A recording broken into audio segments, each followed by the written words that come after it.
What China wants to do is portray itself as now a diplomatic superpower. But to portray yourself as a diplomatic superpower, you can't go hand in hand with Vlad, especially when Vlad's getting more and more desperate and is actually continuing to kill Ukrainian civilians by just lobbing missiles into the country. Let's talk about China and Russia. We've been hearing in the Times tonight how ministers in the United Kingdom are going to be hoping to use the coronation, or sort of post-coronation sentiment, try to offer an olive branch to China. A sense, perhaps, that China is increasingly playing a very important role in the conflict in Ukraine, and the Western ministers are increasingly hopeful that China will play the right role in the war in Ukraine.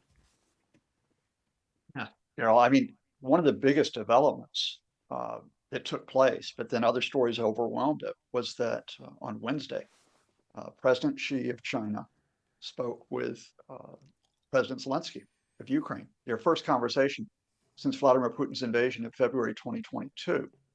And it wasn't just the fact that they spoke. Was really interesting was both Zelensky's statement afterwards, that it was a long and productive discussion, but then the statement from the Chinese Foreign Ministry.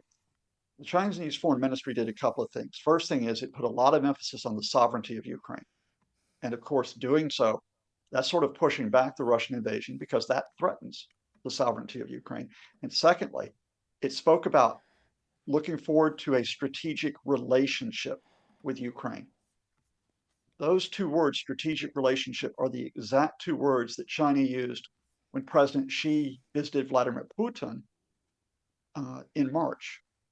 So China, in a sense, was flagging up and signaling, we're going to put Moscow and Kyiv on the same level here. So we're not talking about Chinese military aid to bail Putin out because his military is in trouble in Ukraine as we speak. We're not talking about significant Chinese economic aid to bail out the Russian economy. And we're not talking about China supporting the Russian invasion politically. Indeed, they have explicitly said now that they do not.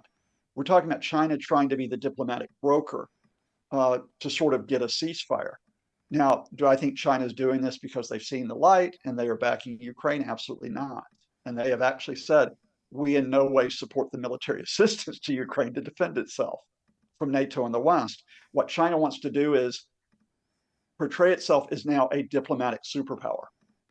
But to portray yourself as a diplomatic superpower, you can't go hand in hand with Vlad, especially when Vlad's getting more and more desperate and is actually continuing to kill Ukrainian civilians by just lobbing missiles into the country. That's what the UK is seeking to actually work on at the coronation. But let me give you the even bigger story. China's doing this for another reason as well, and it's the Europeans, the EU.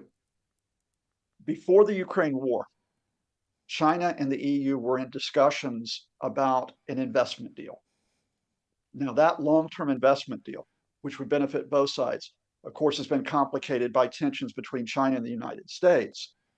But the Chinese signaled in the last couple of months to the Europeans, we want to revive the talks on the investment deal. We want to find some way to get this moving.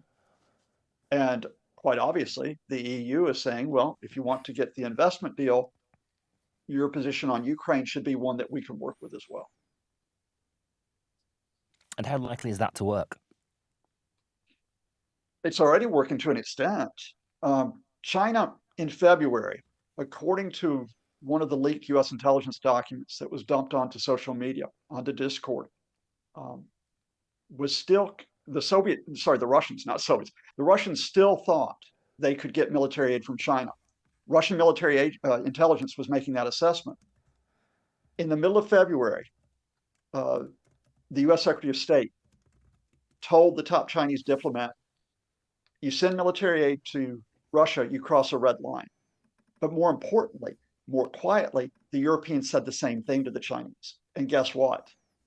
There have been small items of Chinese military aid from some of their companies that have popped up in Ukraine. For example, some of the technology and drones, but there's been no large-scale Chinese military aid. That's already a plus. Secondly, China is benefiting from cheap Russian oil.